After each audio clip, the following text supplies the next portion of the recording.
நான் ஓப்பட திமுக காரன் பார்த்து கேட்கிறேன், நாளைக்கே ஒரு ஸ்டேஜை போடுவோம், எல்லா பத்திரிகையும் கூப்பிடு, 2 பேர் தான் அந்த ஸ்டேஜில் இருக்கணும். எல்லா நிர்வாகிகளும் இந்த கேள்வியை பதில் சொல்லுங்க.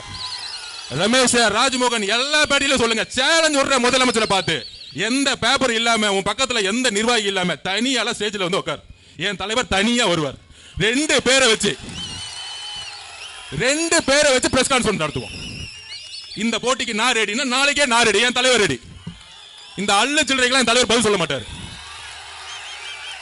இந்த அள்ளு சில்லற, இந்த அண்டா சொம்பு டீஸ்பூனு இதெல்லாம் பதில் சொல்ல மாட்டாரு. என்ன ஒருத்தருக்கு தான் இங்க போட்டியே, திமுக டிவிக்கு திமுக. அப்ப யாருக்கு பதில் சொல்லணும்?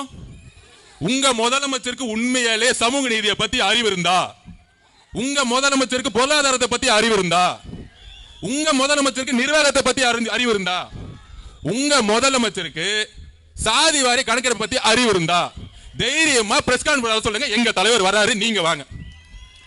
இன்னமேட்டு பிரஸ் கான்ஃபரன்ஸ் பத்தி பேசினா மாண்புமிகு முதலமைச்சர் நீங்க வாங்க.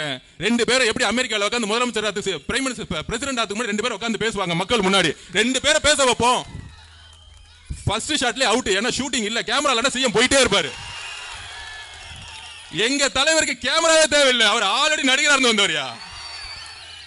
நீ ஸ்கிரிப்ட், அவரு உணர்வு. இங்க உண்மை இருக்கு, நீ ஸ்கிரிப்ட்ல இருக்கிற. ஸ்கிரிப்டுக்கு உண்மைக்கு நிறைய வித்தியாசம் இருக்கு. மாண்புமிகு முதலமைச்சர் அவர்களே, பிரஸ் கான்ஃபரன்ஸ் பத்தி நீங்க பேசுறீங்க. எப்ப பார்த்தாலும் திமுக